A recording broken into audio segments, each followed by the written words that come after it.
Hello, gorgeous. Welcome to Blissfully Bloom. I'm Tori, your host, and this podcast was created to inspire women to transform their mindset, blossom from within, and be unafraid to be their authentic selves. Get ready to grow, evolve, and bloom. I am super duper excited about this episode. I have a guest coming on. Her name is Kimmie Ezell, such a queen, and we have been friends ever since high school. We went to Chappelle together, and then we also went to college together at LSU, and we were roommates at one point, so we go way back. Her education was based around the School of Leadership and Human Resources. And for her career today, she gets the opportunity to support others and really take on that leadership role. And so she has definitely a lot of experience in this subject area. And so I'm super excited to hear her wisdom today. What we are going to be discussing today is Kimmie will be answering how can we grow our confidence? How can we shift our mindset from viewing adversity in a negative light to a more positive light? How can we improve our leadership skills because we are all leaders here? What advice would you give to someone who is going through adversity right now in their life? And many others. It was just such an amazing podcast episode, so you don't want to miss this one. But before we get started, I wanted to share a little bit more about Anchor, the platform that I use for this podcast. For those listeners who have been feeling that nudge to start a podcast, I highly recommend using Anchor as their platform.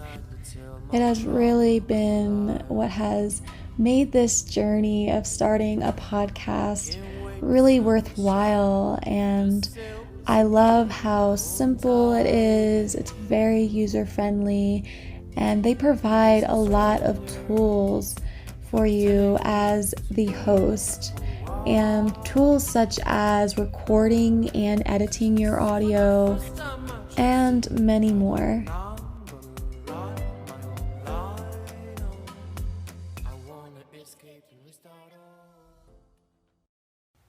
Let's welcome Kimmie Ezell to Blissfully Bloom, a podcast to inspire women to grow, evolve, and bloom. Welcome, Kimmie.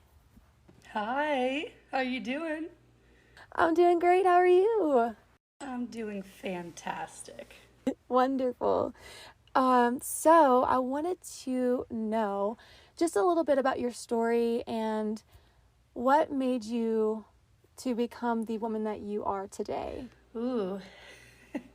Well, I grew up in New Orleans my whole life. You know, I've had a wonderful family and friends, and I've had all the most amazing opportunities to get me to where I am today. So I do have to give credit where credit is due. Has it always been the easiest? Of course not. But, you know, I make best of every situation, and, you know, I really try to stay true to myself. Being like that way has gotten me comfortably where I am now. Amazing. I love it. Thank you for sharing that. This question often raises a lot of people's frequencies and vibrations, so I wanted to ask you this. What are you grateful for in this moment? I think in this moment, what comes to mind is my lovely family, my boyfriend, my best friends, my coworkers, and my current place in this world today. I just feel so grateful for like my successes, and I feel great and confident in myself that I got to where I am now. Amazing. Love that. I love just hearing other people's reasons for gratitude because it also just, I don't know, raises my frequencies as well, hearing that. We are talking about leading with confidence in the face of adversity today. So I want to know your definition of confidence, leader, and adversity. What's your take on them? So, going to college and graduating in leadership and human resource development, I've really had a knack for being around people and always feeling the energy of everybody else. So, confidence to me is the ability to trust your own past experiences and your current skill sets to move through any type of adversity that comes your way. Leadership goes hand in hand with that confidence aspect, because a confident leader will not always have the right answers, but will bear enough trust in his or her people to get done what needs to be done. To me, confident leader allows their team to grow with, their own autonomy and handle their own adversity while sitting back there for any advice. That kind of takes that micromanaging aspect out, which does make up a good leader. I love that, because I think we get leadership wrong sometimes. We may find that it's somebody who knows everything and has all the answers and just kind of wants to be on top of it all. So I love that you shared that being a leader doesn't mean that you have to have all the answers within, and you can really seek out support from others too. I love that. Now, I know you kind of mentioned this a little bit with being a leader with confidence. Did you have anything else to add about what it means to be a leader when you have confidence from within? To grow that confidence is very important in leadership, because you're like a direct reflection of your team. So you want to uplift everybody that you have around you, and those people that you are uplifting, and they get confident because they hear you say, hey, you did a great job today, or any little thing. It feels good. And when you have a team of people that are also confident, you yourself it feels great. Awesome. I would love that. And how do you see yourself as a leader in your own work? What do you do for your work right now? So I work in like an HR aspect, but not what you think. HR has a little bit of a negative connotation to it. However, I work in staffing, so it's always type A people, and people that are you're faced with adversity every day, because the people that I handle and I support, because I support everybody in my field office, you're getting all different types of personalities, whether that's the customer, the client, the account manager. Everybody's asking different questions in different ways. To be a leader in the work that I do is I have to reflect on certain things. I have to give feedback where feedback is needed. I have to face that adversity with all my skill sets that I've gained over the years. And it was actually, I love my company for this. They had a leadership development program, and I participated in that, and I thought it was fantastic. Wow. Yeah, it was like a 9-month program, and it was just the small things, but getting together with groups of people and talking about managing vision and purpose. And another one was speaking to higher management and getting comfortable with that, which is hard. It's hard to do. Public speaking, very hard to do. But to talk to people and really have those conversations with your peers, everybody is nervous. Everybody feels that way. I love that, because sometimes we just assume it's just us. You going through the nerves or the jitters or whatever you may be feeling before something that is going to require you to grow and expand outside of your comfort zone. So, do you have any certain tips or tricks into how to really build your confidence if it's not where you want it to be at the moment? Yeah, so for me, And I think a lot of people can benefit with this is I try to learn as much as possible. I feel like whenever I have the most knowledge, I feel the most comfortable with answering, coming up with a solution or anything like that. And don't be afraid to ask questions. You know how sometimes you might think, oh, this is a stupid question, or like, why am I asking this question? I should take the time to figure it out. Well, sometimes you don't have the time to figure it out, or you need help, and that's okay. Ask questions. There's never a dumb question. There's only a dumb question if you ask the same question 3 times, but that's a whole different scenario. But that'll also help you in the long run, like the communication piece of that, like the conversational piece, getting to know your coworkers, and that also makes you grow confident. Acknowledging your strengths and refining them. So find something, a skill set that you're great at, that you're good at, and work to make yourself great at it. If you enjoy public speaking, which I mean, a lot of people don't, but if you like being somebody who's like always is the center of attention, and like they're just good at talking to people, that is a strength that person might not even realize. Take up all the room in the room. Take it all up, because if you're that good at it, like, you're going to be a great speaker, and that's going to get you to where you want to be in the future. And I love that phrase, fake it until you make it, because you really have, like, you can do whatever you want to do. You can pretend, and then at some point the lines kind of cross, and you're like, wait, I'm actually doing this? Did I girl boss too hard? Yes. Oh my gosh, I love that. That should be in a quote somewhere. Girl boss too hard. I love that. Even for me, and maybe for other people, they may feel this way too, is you feel like sometimes when you do things that are outside of your comfort zone, that it makes me feel a little shaken up and kind of like shakes my world a little bit, because it's just unknown territory. You don't know what's going to come out of it. And for me, what really shows up is fear of failure and not knowing if I'm going to even reach the destination that I'm going to get. So sometimes it prevents me from trying in the first place.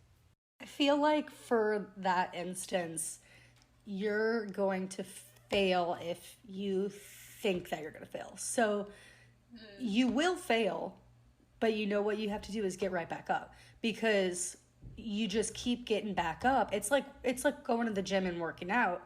You go to the gym, you don't necessarily want to do it. You're like, oh, this is miserable, because you're growing. It's growing pains. So at the end of the workout, you're not going to say, man, I wish I didn't do that. You're like, oh, that felt good. Yeah. Mm-hmm. Yeah. It's like a mindset change. Mm-hmm. I definitely just have to just take a leap and just see what areas that I am kind of feeling not as confident in, and just kind of go for it and see what happens. Because what's the risk? If you try, and hey, you may learn something from it all. If it doesn't turn out what you expected, at least you learn some type of lesson along the way. So my next question is, have you ever dealt with obstacles in your career? And if so, can you share a little bit about that and maybe give some examples of moving through that situation? One situation stuck out to me the most when I was reflecting on this question. Okay, so for work, I support recruiters, and we hire people, and for lack of better terms, it's more of like company's extension of like HR. Like, we do all the staffing, and we know all the skill sets, and we have to build those too. And I was supporting a client in Houston. This one girl that I worked with, she was the account recruiting manager for that account. And a lot of stuff had to go into the account. And unbeknownst to me, I didn't realize she's been there for 5 years. So she's thoroughly knows what's going on. And in my position, I was very new to supporting that account. So the amount of adversity that I faced having to learn everything from scratch was very hard, especially since that our like bonus and our like recognition gets scored every month. So at this point, I was gunning for 100% for the year. And we had 2 months left in the year. And I was at 100% every single month. And I was like, I can't let this mess me up. Like, I'm on a roll. I need this. I never sat there and thought about anybody else, but I thought that I needed that. And when the, hiring started beginning, it was a bunch of things that I needed to do. I was working 60 hours a week. I just needed everything to be perfect. And me and this girl, we would talk every day, but we were never on the same page. She didn't understand my side of things, and I didn't understand hers. Why couldn't this person just go in a day later just to save me like 1 point? By the end of that 2 months, I did get the full 100% for the year, and that, which is very good. I was very proud of myself, but at the end of that, she like threw a call in my calendar and we talked about it, because the week prior was like the very last day of the scorecard, and I remember this so vividly. We were yelling at each other for 30 minutes straight, and I was like, what? I had to think after. I was like, why did I put myself in that position? Why did I not try to communicate with her sooner? Why was I in need of control when she really did have all her ducks in a row? She knew what she was doing, and I felt like I needed to put my piece in there.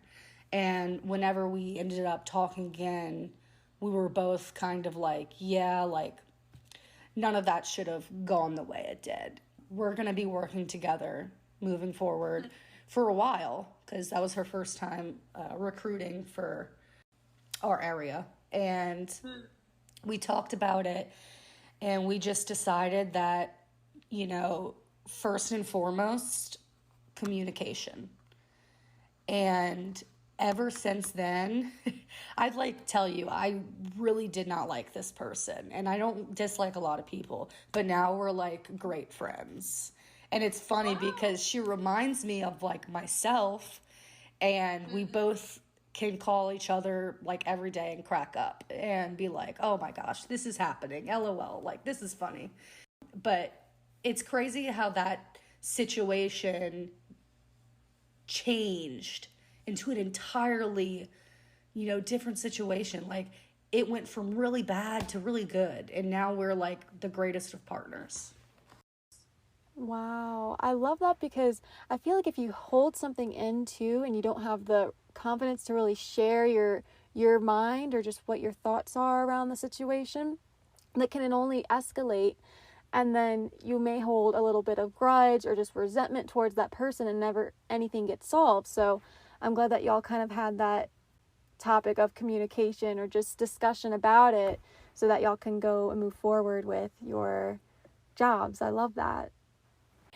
I definitely have faced adversity in the classroom setting, especially near COVID, because it would have been 2021, and I was a teacher's assistant in January, and it was just really hard wearing masks every day, because for teachers, you only see parts of your face, and kids really need their full on facial expressions from you to really get more of a response and just see how you're feeling, so that they can kind of vibe off of like, oh, is she mad? Is she upset? You got to stare, like really stare, and give that stare, and I don't even know what you would call it, the teacher stare or something, but so I guess, just learning different things. But it was weird for me because I was never really in the classroom when there was no COVID. So I kind of had to learn even more procedures, or just even newer or just unfamiliar procedures to the teachers. And the teachers, whenever I was a student teacher, they said that they felt like almost like a new teacher when COVID hit. Like they just forgot how to be a teacher. Like that's how bad it was. Whenever I was a student teacher, I was like, oh man. You know, you expect as the student teacher to kind of have, you know, some type of mentor, but then the mentor is like, I don't know what I'm doing. And on top of that, having to take care of a class of, 15 to 30 children. Yeah. Oh yeah. And then trying to keep their mask on. Oh. One of them had it like dangling in their mouths. I'm like, okay, this is just enough. Oh, all right. So my next question I have for you is, now that I kind of shared my experience with COVID, coming from that question, what was your experience in your career at the start of the pandemic, or just during COVID in general? So for me, it wasn't super hard of a transition, because when I did work in office, my immediate team was remote. So there was always like 2 of us in each office, and we had 4 offices. So 2 of us sat in New Orleans, 2 of us sat in, 6 sat in Houston, because we had 3 offices in Houston. But we would like WebEx Zoom meeting twice a day, every single day, before COVID. So when COVID happened and we were at home, it seemed like nothing changed as much for me. Different procedures did start coming up. They had to find different ways to go about things that were usually done in office or done differently. It was a lot of change, but I think that it really opened the doors to, like, people are getting way better at technology now. We have the ability to work from home and be productive. Like, so many great things came out of that. And even though it was like such a dark time for everybody, it still, like, the light at the end of the tunnel was still there. Mm-hmm. For sure. All I could think of during that time was just hope.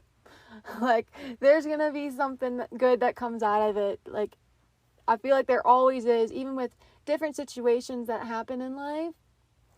And they could be just horrible at the first start, but there's always just a little bit of something that was learned, or just something either, I guess, transformed, or just reflected, or you just reflected on that time, or you just grew.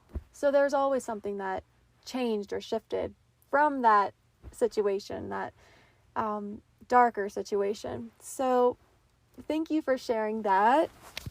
And my next question I have is, how can we shift our mindset from viewing adversity in a negative light to a more positive light? For this, I'm thinking that I have these quotes, or these, like, my mantra, like the things that I live by each day. And there's a few things. I have to keep reminding myself that change is a great thing. Change means that you're growing. If something's changing, you're growing. Something's happening. And I love that. I tell myself that every day. Another thing that I tell myself every day that I've taken from my HR leadership class at LSU was from my professor, Dr. Gibbons. He told us this quote, and he said it every single day class. And I say it every single day, or every time somebody gives me feedback, that feedback is a gift. And I love that, because if somebody knows that, you can improve on something, and they choose to not tell you, they do not care about you, and you do not necessarily want to be their teammate. Now, when somebody sits there and gives you feedback and constructive criticism, they care so much about you, because they don't have to do that. They don't have to help you grow. And it's really powerful to me because I was not the best at receiving feedback. It's also super hard to give feedback, but one of my friends told me like the sandwich method, and I love this because if you're like not comfortable with giving feedback, this is a perfect way to give feedback. You say a compliment, and then you stick that little feedback, like criticism in there, and then you say another compliment. So let's see if I can think of one. Hey, you've been really doing well on the phones today. I think that your communication sounds very smooth. I do think that you could improve on your likability and be a little bit more warm to the people that you speak to on the phone, but you really are doing a great job. Perfect little feedback loop. So, Yes.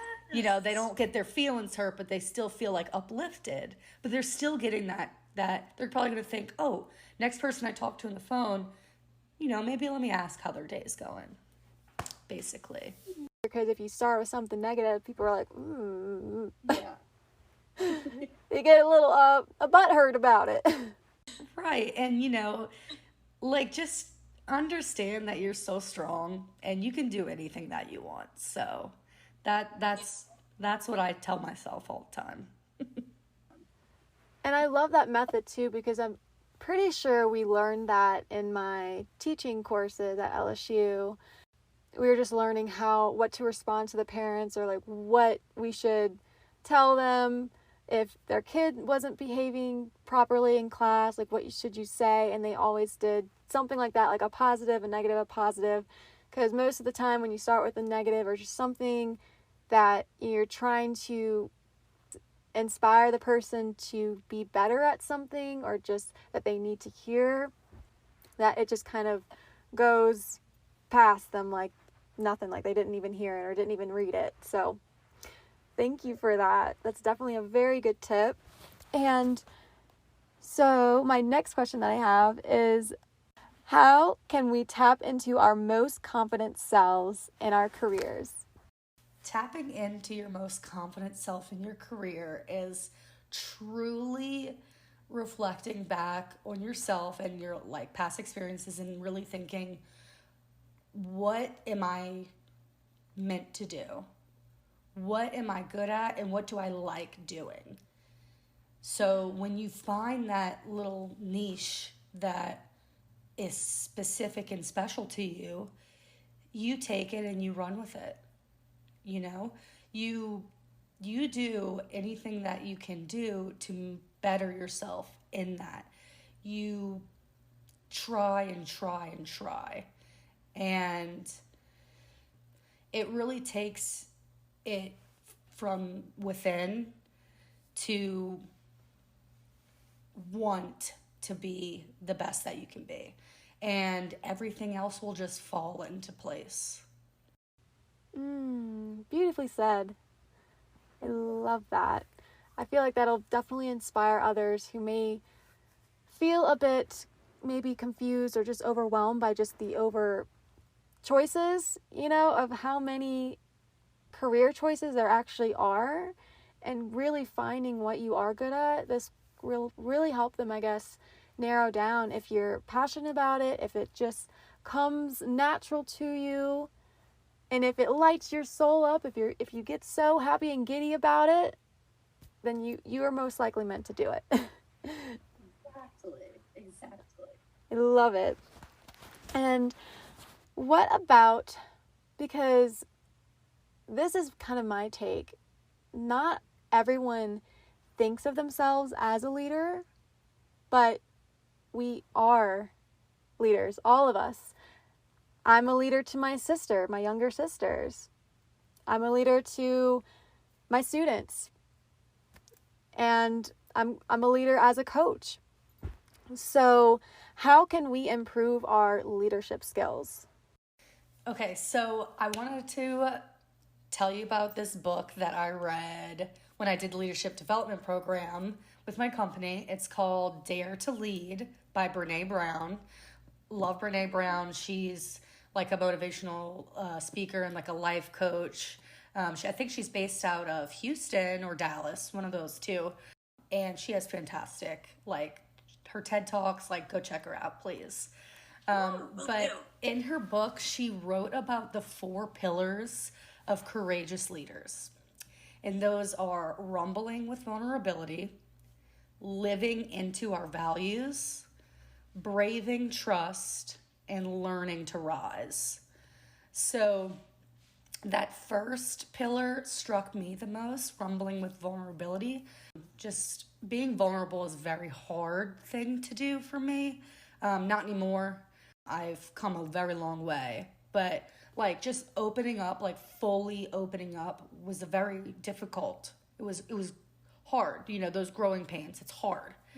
But a rumble is basically a discussion or a conversation or a meeting defined by a commitment to lean into vulnerability, to stay curious and generous, to stick with the messy middle of the problem, identification and solving that problem, to take a break and circle back when necessary. You can't do everything and fix everything all at once sometimes.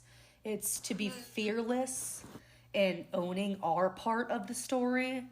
And as the psychologist Harriet Lerner teaches, to listen with the same passion with which you want to be heard.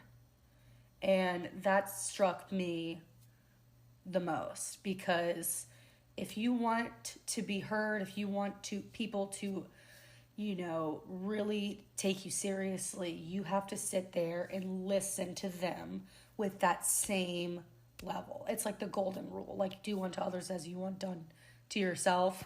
I feel like it very much is the same thing with starting off the whole leadership journey. Because if, I guess, they don't feel seen, heard, or appreciated, then how are they going to do that to you? Yeah. And like an example of that is basically like if somebody comes to you with something as a leader, you can just say, well, walk me through it, or tell me why this, isn't working for you, or help me understand. And it makes them feel heard and valued. So. Could you dive a little bit more into those other pillars? Maybe give like an example of how you would embody that? Yeah, so living into our values. This one's very important. So depending on what you value the most, you have to live that value. Say your work ethic is your value. You live into your value. You do this, you work, and you keep that ethic. And as a leader, if you're living into your values, you're teaching those values.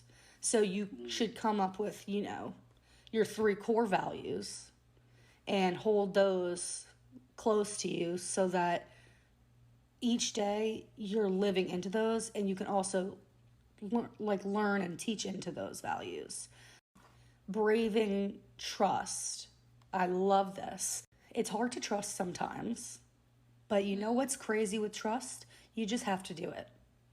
You have to be brave enough to trust your peers, your partners, and to let go of some of that control that maybe you need.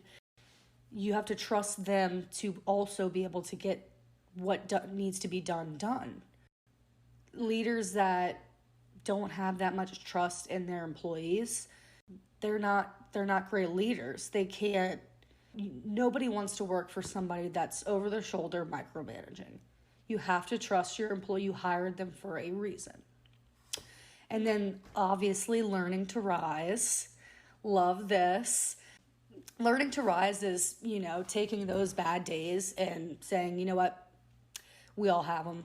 We all have bad days. You have to continue telling yourself those bad days will get better. And, you'll fail. But you have to learn to get back up. You fail and you'll fail and you'll fail again. But you know what? You're going to win a lot more of those opportunities. You're going to be so comfortable with being uncomfortable, and it's going to feel fantastic.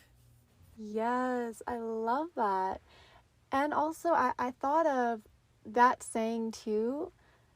I'm not sure where I've heard it, but it's a quote. It's maybe on Pinterest or something, but it says, when you rise, you also help others rise too. So it's kind of like that picture in my mind, and you're on the top of the mountain, but like you're also helping everybody else on top of the mountain too.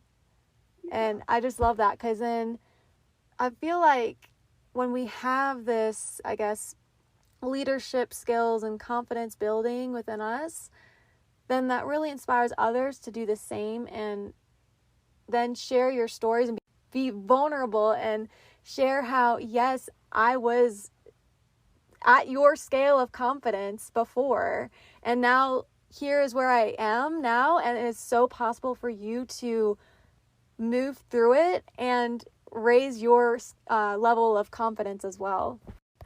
So my next question I have, so if some listeners were going through some type of adversity right now, what kind of advice would you give them to move through it? I have 2 pieces of advice for anybody who's going through adversity. Adversity is, difficulties, or you're faced with a situation that you can't necessarily get out of in that exact moment, because it takes like growth. So anybody who's dealing with anything that's adversity or, hardships, just know that it's not forever, and get comfortable with being uncomfortable. And I love that saying, because especially in the last 2 years, it's been so uncomfortable. It's been so uncomfortable with life and all the changes that have been happening. But I'm sitting here telling you right now how much I've grown and how much confidence I have and how I feel in myself and my life. And it was uncomfortable. It was not easy. It was very hard. Some weeks I was thinking, oh my God, can I really do this? And the answer is yes, I did, and I am, and I will continue to. And my other quote that I love, it's by Dr. Randy Pausch, and he said, experience is what you get when you don't get what you wanted. And I love that, because many of times I've failed, and you know what I did get out of that situation? Experience. And even if it was just like one little thing, one little takeaway that's like, well, I won't do that again. The next time you fail for another reason, you're like, okay, I won't do that again. And then eventually you're just going to continue to win. So experience is what you get when you don't get what you wanted. Wow, mind blown there. It's honestly so true, because even if, I think I mentioned this before, but even if, say, hey, you did try something new and it didn't come out as expected, or just went completely berserk and just down the rabbit hole, you tried, and you actually, instead of dipping your toes in, you jumped all in and you actually went for it. And that proves that you can go for it again, and hey, you can get a different result, because you can't control the result sometimes. You don't really have that control. You can try and take the action, but you don't know exactly what that action is going to result in sometimes. But you can do it again, and gaining that experience and learning from it, and seeing it as gratitude and abundance in your life. So my next question that I have is, where can listeners connect with you, Kimmie? You can connect with me on LinkedIn. You can also connect with me on Instagram. Those are the 2 platforms that I'm pretty much on most of the time. I sent you over my LinkedIn and my Instagram, so if you can just add that. But it's just my name, Kimberly Ezell and Kimmie Ezell. But yeah, connect with me on LinkedIn. I love getting new connections. Will do. I will definitely add that in the description of the show notes. And my very last question, this is going to be something that I ask every single guest. What does it mean to blissfully bloom? Okay, love this. So when I think of blooming, I think of growth. And growth is not always easy. So sometimes it's painful, but to be blissful with the progress that you are making is true happiness. Oh, wow. I love that. I love that. So beautiful. Thank you for sharing that. Well, Kimmie, it's been amazing having you on the podcast. I've learned so much. My mind has been blown, and I'm sure it will be for the listeners too. Thank you. I'm so grateful that you came to the show today. Thanks for having me. And I love you, Tori, of course. Love you, Kimmie. Wow, what an amazing podcast episode today. I just want to thank Kimmie again for coming to the show and sharing her wisdom with us. And I hope that this inspired you to really understand and know that you can grow your confidence skills, your leadership skills, even when you are dealing with something challenging or there's an obstacle in your life. We get to choose the way that we respond to it. Again, like Kimmie said, she said that change is a good thing. She said that we are growing. That means that we are growing, we are evolving as a person, as a human. And so, yeah, there will be, like we talked about in this episode, there will be days that are harder than others. That doesn't mean that you don't have the opportunity to try again and come out with it a warrior. And you're going to come out of it resilient, learning new lessons, and building that proof that you can absolutely conquer whatever it is that you want to conquer. All right, I will see y'all in the next episode, which I'm super excited about because there's going to be another podcast guest coming on, and we are going to be talking about the power of the mind, which I'm very, very excited about, so stay tuned for that for next week. Are you looking to blossom your love from within and be your own best friend? Quiet the voice of your inner critic and really step into your self-love future vision? Well, I have just created a 10-week self-love program that was made for you called Blossom from Within. I have come so far in my self-love journey. I started out as my own worst enemy, my own bully, and I really didn't like being me. But now I can proudly say that I absolutely adore the person that I am. The love that was just waiting to bloom within me has now started to be a garden from within. And I just feel like a whole new different woman, a woman who accepts herself and shows her authenticity to the world. And if this is what you want, if you want to really embrace who you are completely and fully, I can definitely help you do that. And I can absolutely help you transform and grow that love from within. I will be that support system for you. I will guide you along the way. Just know that you are not alone. And so for this program, I have created a community around it. When you say yes, you will also gain access to a Facebook self-love community group where all of the women involved in the program will be there to support you too. You can choose to have one-on-one coaching sessions with me, or you don't have to invest in the coaching. You can just buy the program itself. But I can promise you that the investment in coaching with me will be worth it, because you will see the transformation more quickly. And when I am there to support you and coach you, if this interests you, please go ahead and DM me the word self-love on my Instagram at blissfully.bloom. Thank y'all so much for listening. I am just so blessed and grateful for y'all's support.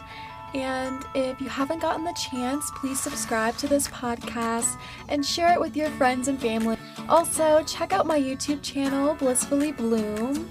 It's all about self-growth, self-love, and self-healing. I will see y'all in the next episode. Bye!